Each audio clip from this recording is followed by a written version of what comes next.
Welcome to the Business Spotlight Series. I'm Karen Barnes, an accountability coach here at Serendipity Action Coach of Central North Carolina. I'm so excited to have our client, Jennifer Dew, with us today from Jed Graphic and Sign Design. And she is going to share with us, man, she's been in business a while. She has a very unique business. She's going to tell us a little bit about her journey to business ownership, some of those challenges and best practices she's learned, some the hard way, some the easy way. And we're going to get a little sneak peek into what it really looks like to run a busy sign design and fabrication shop. So before we get to that, hey, you guys have seen me do this before. It's the housekeeping. Hit all the buttons. I want to see some likes going on. I want to see some subscribes going on. And I want to see some comments going on because Jen is about to drop some wisdom bombs on us. So let's turn to you, Jen. Welcome. Well, thank you, Karen. Absolutely. So give us an overview of what your business is and what you do. So I own a graphic design boutique. We specialize in signage, helping other sign companies with their overflow design work. And then just recently, we started doing fabrication where we're actually selling the signs from design to installation. So that's the newest part that we're trying to grow right now. That is awesome. How did you get involved in signs? And when you say signs, like tell us the whole scope of what you mean. So I got involved with signs because I went to college for a mechanical drafting degree. My first job through job placement was at a sign company. And at the time, everything was still on the drafting board. Mm-hmm. That kind of shows my age a little bit. So I started drafting, and I just was very intrigued by the industry. I had no idea what goes into a sign. So when I say signs, I say, like, you're riding down the road and you're looking at a shopping center and you're looking for Cato Fashions. Well, you see their logo and their channel letters up on that building that identifies their space, or a pylon sign as you're riding, trying to find something in particular. Or let's say you go to a hospital and there's wayfinding signage that you have to get from point A to point B. So that's what I mean when I say signage. And it's everywhere, right? So Everywhere. I think maybe people don't have that full understanding of what signage really looks like. Right. So as a busy business owner, Jen, like how are you spending your time, right? How much time are you spending working sort of on the business? So the strategy, the finances, building a team, versus in the business. Like, are you still doing graphic design? How do you break that up? I very rarely do graphic design at this point. Up until I hired the second person, let me back up and say the third person on my team, I was still having to be pretty heavily involved in the design work. But now I have a really strong team, and I don't really have to unless we just get like bombarded with work, which did happen to us last week, and then I'll step in. But generally speaking, now I'm able to step back and actually work on the business. So I try to work on my goals that I have set for the quarter and for the year. Yeah, I do the admin work. I do some of the accounting and that kind of thing too. So I just do a little bit of everything really to keep it rolling. Wearing all the hats, right? All the Yes, hats. all the hats. So tell us a little bit about what makes your business unique. Why would someone come seek you out? Well, as I said, I specify in signage in particular. So I have 30 years of experience in the sign industry. So there's lots of levels of graphic design, and that is a very broad term. So our graphic design is very specific to signage. And so our main client base are sign companies that they may have an in-house team, but they just have too much work and they need extra help.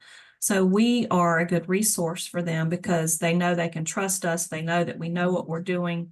And, the material call outs, trying to figure out permitting codes and things like that. So we know all the nuances and details of the sign world, in addition to providing beautiful signs. So you're like a SWAT team, right? Yeah. You come in, you get the job done, you do it exactly the way it needs to be done, and then you're helping your clients out. I think that's awesome. Yes. So what's one thing you wish more people knew or understood about your business? Knew or understood. that graphic design is hard. It's hard to come up with good, unique ideas all the time. You have to be very particular and detail oriented to make sure that you're returning a great product. So it's not just simply creating a pretty picture. We're talking scaled drawings here. We're talking, making sure that we've got color call outs for paints, and, we're matching the square footage that's allowed for that particular city.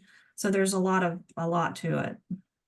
I'm really glad that you mentioned that, because there's so much content that's being developed now, so much creative work that's being developed, and a lot of technology's made that easier to do, but there is really value in creative work and in design work in particular. So I'm really glad you pulled that out. Mm-hmm. So let's switch gears here a little bit and talk about marketing. So as you've grown your business and you've grown your team, what are some of the marketing strategies that you tried that have either been really successful, or things that you've tried and maybe weren't so successful, but that you've learned from? Yes. Well, we kind of started out with like the mail phone type system, where we'd send a handwritten letter to the clients that we found, follow up with several phone calls, and see if there's some interest. That did work pretty well for us, and there were people who did seem to appreciate the touch of a handwritten letter, and not just something typed out that everybody's getting. So that worked out pretty good. I had a LinkedIn campaign for a time where we'd reach out through messaging, and that worked pretty good too. It ended up kind of snowballing and getting to be too much, and so I've suspended that for the time being, but I still overall would recommend it. What hasn't worked for me is the cold calling. I tried using a company that employed a specific person to cold call, and I only got one lead out of it. Doing this for like 3 months, so that definitely did not work. One of my goals this quarter, though, is to really try and develop several new marketing strategies to be more well-rounded and try to get more clientele, because I am eager to grow. Yeah, well, actually, that's a great segue into goal setting, which is something I wanted to ask you about. So, tell me your approach to goal setting. How are you thinking about goals? How many are you setting at a time? And how are you tracking your progress on those goals? Oh, well, that's a lot. How am I setting my goals? Well, at the beginning of the year, what I did to set my goals was I sat down and wrote a letter to my mother, who passed last January, and just excitingly telling her everything that had happened in the past year as if it had happened. Yeah. And so I worked backwards from that and set goals according to what I had envisioned had happened in this coming year. And then I broke it down even further into quarterly goals. And then I try to work on some of those goals every day. I'm able to. One way that I keep up with my goals is I have a book when I do my morning quiet time that's got pictures and statements of my visions, the SMART goals. So I'll look through that. I'll read it aloud. I also have a really big vision board over here with the same thing. And then I have a book that I write in, that I record my weekly goals in that I'm going to work on that week. And so that's pretty much my process. That sounds very disciplined, right? I know that we've talked about this in coaching before. It's just like the persistence, right? It's, Yeah. the pain of discipline or the pain of regret, right? Yes. And that's my word this year, is discipline. So I'm really trying to work on that. Nice. Yeah. So as you think about your journey so far, in owning this business, and how many years has it been? So I started freelancing in 2016, Okay. and I've just grown it. I became incorporated in 2018. So Nice. I just grew it. It wasn't planned to grow it into a business. It just worked out that way. So that's what happens to a lot of entrepreneurs, right? It starts as a freelance gig or a hobby, and then it just grows because you're good at what you do.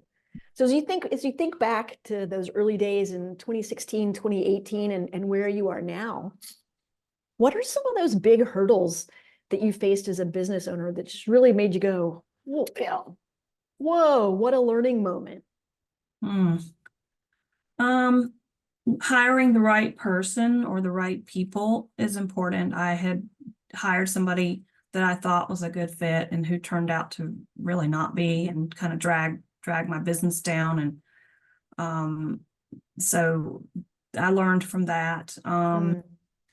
I've just learned a lot through coaching as I've gone along, how to manage my time, even though I'm still working on that. But um, hurdles, you just got to keep going. You got to just keep going. You know, you run into things and you learn from it, and you just take what you've learned and do better next time.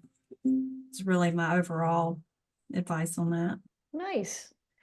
So you've grown a team. You've got several people that work on your team. So you've kind of grown from, an employee and an owner, and now you're a leader of people. So how would you describe your leadership style in business? And maybe, has it changed over the years? Mhm. My leadership style is I really care about my team and I want them to know that I care and appreciate them. But that's pretty much who I am as a person. I'm not like like just hard on them, or over demanding or anything like that. I try to make sure they know I'm there. And if they get in a bind, like last week, they were just overwhelmed, and so I stepped in to help them. I don't expect them to work 12 hours a day and then I don't do anything to help them. So I try to serve as I lead. Nice. Nice. Mhm. So let's change up the pace here a little bit.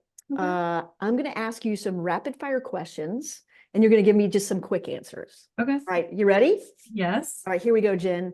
What is the key to success for you? Ooh, what is the key to success for me? Yeah. Discipline, staying focused, and just one step at a time. What is your one piece, like your best advice for other small business owners? Don't ever give up. You will have days where you're discouraged. You will have days when you want to quit, but the sun always shines the next day, and just get back up and keep going for it. That's right. Some days you get kicked in the pants, don't you? Yes. If Are you reading a book or listening to a podcast or any sort of other learning source now that you just want to recommend to other people? Yes, I am reading a book right now called Profit First. That was from that author that we just watched in a membership. Oh, yep, yep. I'm reading that book. I'm also listening to a book from Darren Hardy called The Entrepreneurial um, um, Roller Coaster. That's what it actually That's is the name. that's the perfect word for it, right? Yes. So I am listening to that. Yeah. Nice. All right, you people, check both of those out. And if you had magic pixie dust, right? And it had the power to fix anything in your business, and you could just sprinkle it anywhere and poof, that problem would be gone. Where would you sprinkle your magic pixie dust? Marketing. I think marketing. Boy, that didn't take you any time to answer. No, that's an area where I struggle because it's not my forte. I've never been a salesy type person. So if I could just have like a team of a marketing team that just had all these wonderful ideas and they work together, and I could just be like, good job, y'all. That would be perfect for me. That sounds like a good goal. Yes, it is a goal. That's right. Down the road. All right, so what is most inspiring to you these days? Most inspiring. It inspires me to see growth, like in my company. I mean, it's very organic growth, Yes. but when I look at where I came from as to where I am now, I really have accomplished a lot more than I think I have. Mm-hmm. So that's probably inspired me. Like, look, I've done this so far that I can do the rest of this. I can make those goals happen. I can do it.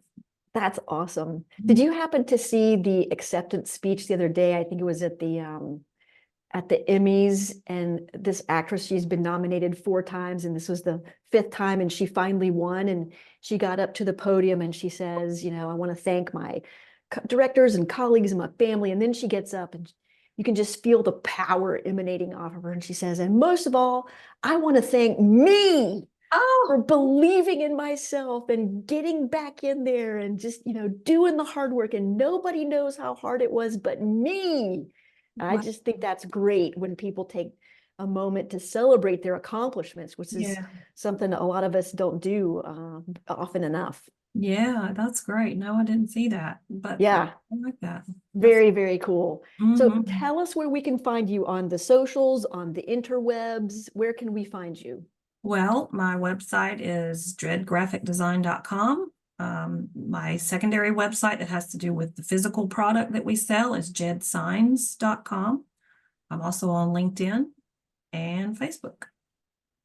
All right. Well, we're going to send some people your way after they have watched this awesome interview today, Jen. So Awesome.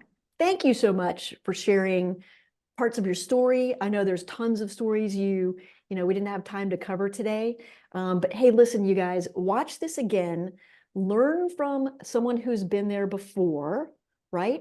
Right. Figure out what you're good at, where you need some help, if you need some help, where you're going to get that help, whether it's a coach or a mentor or, books, actually all of it, get all of it to Yeah, really watch your business grow, right, Jen? that's right. Awesome.